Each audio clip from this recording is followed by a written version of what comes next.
What's going on, everybody? Henry Chisholm here, and you're watching Give and Go.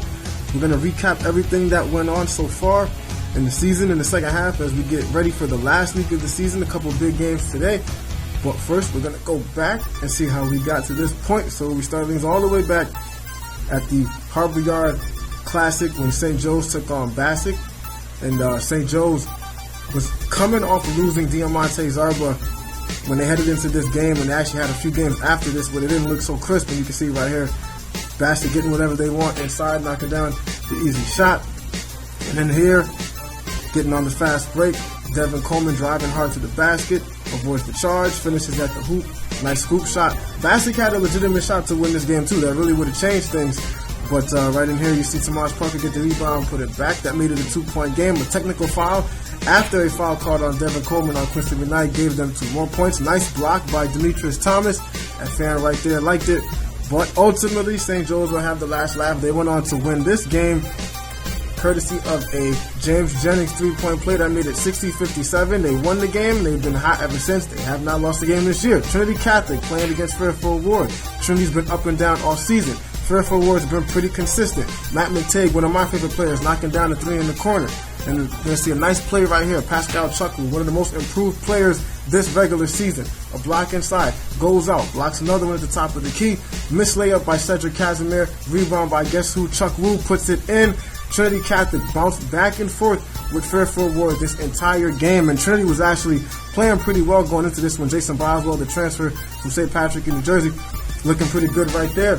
But ultimately, they could not put Ward away. A 3-pointer right there that gave Ward the lead. And then you're going to see Sal Siciliano, who had a really big game. Good strategy by Fairfield Ward to take Pascal Chuckle away from the basket with the versatile Siciliano, who finishes right there at the basket. No charge, no block, just 2 points. Fairfield Ward went on to win this game. I want to say it was 60-54. Big one for Fairfield Ward. They're fighting for a playoff spot. We're going to get to that later on in the show. Trinity Catholic fighting for the number 2 spot. Losses like this are the reason why.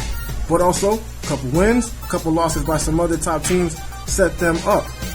So, one Stanford team loses a winnable game. So we're going to head off and take a look at St. Joe's West Hill. This game was a few weeks ago, but Tomas Parker knocking down the shot right there. If he can knock down that shot more consistently, he'd be a serious problem, even more so than he is right now. Chris Walters, who came back on January 6th and has been very productive, getting to the free throw line a lot.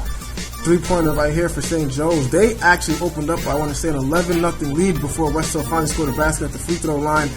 And right here, nice shot from Tony Dobson. He had a nice 360 layup as well earlier in the game. West Hill stayed close with St. Joe's. Good strategy.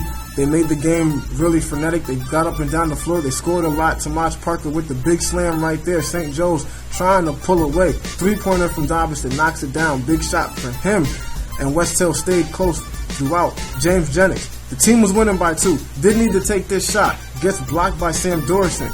Now, West Hill with the chance to make a big play, and it's blocked by Quincy McKnight, the sophomore, one of the best young players in the area, blocking Chris Walters' shot. That was huge. Now on the next possession, the score is tied. St. Joe's needs a basket or they're headed to overtime.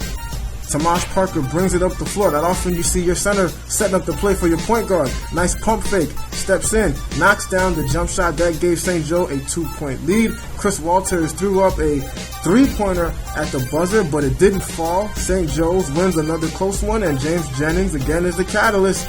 The student section storms the floor, which kind of surprised me because they won the state championship, so I'm not sure why the fans are surprised that they won. Either way, good enthusiasm, great enthusiasm in this one, the Stanford City title.